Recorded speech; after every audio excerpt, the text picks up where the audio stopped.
सोई गए भोला जगाई कैसे, जगाई कैसे, बिना दर्शन के घर जाई कैसे, बिना दर्शन के घर हम जाई कैसे।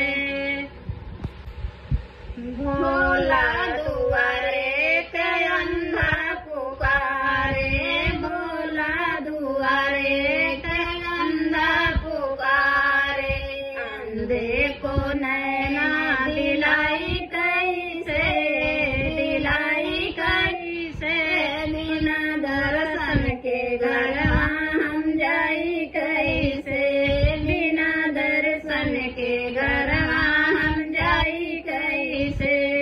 सोई गए भोला जगाई कैसे, जगाई कैसे, बिना दर्शन के घर हम जाई कैसे।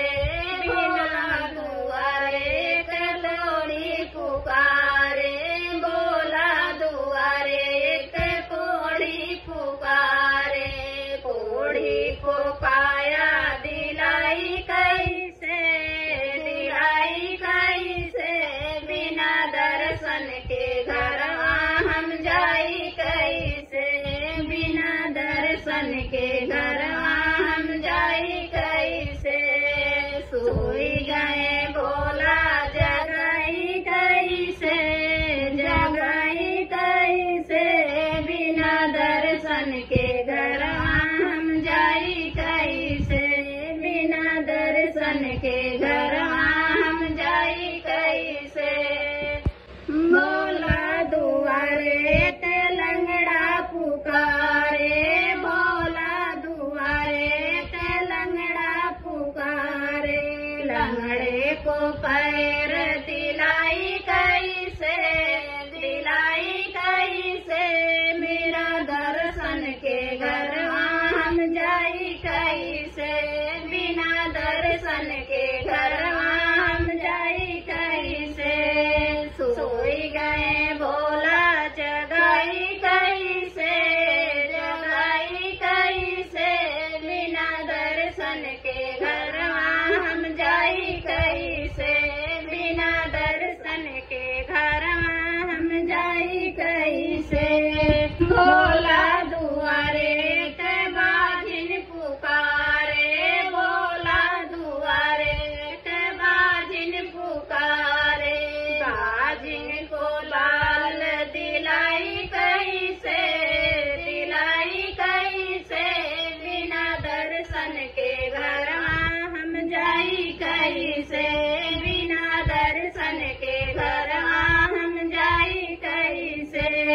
सोई गए भोला जगाई कैसे, जगाई कैसे, बिना दर्शन के घर हम जाई कैसे।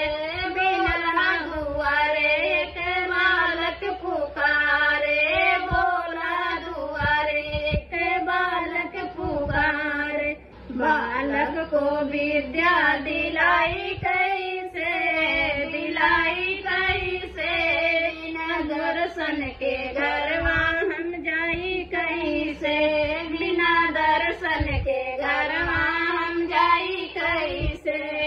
सोई गए भोला जगाई कैसे, जगाई कैसे, बिना दर्शन के घर हम जाई कैसे, बिना दर्शन के घर हम जाई कैसे। भोला दुआरे के कन्या पुकारे, भोला दुआरे के कन्या पुकारे, कन्या को घर भर दिलाई कैसे, दिलाई कैसे, बिना दर्शन के घर हम जाई कैसे, बिना दर्शन के घर हम जाई कैसे। सोई गए भोला जगाई कैसे, जगाई कैसे, बिना दर्शन के घर हम जाई कैसे, बिना दर्शन के घर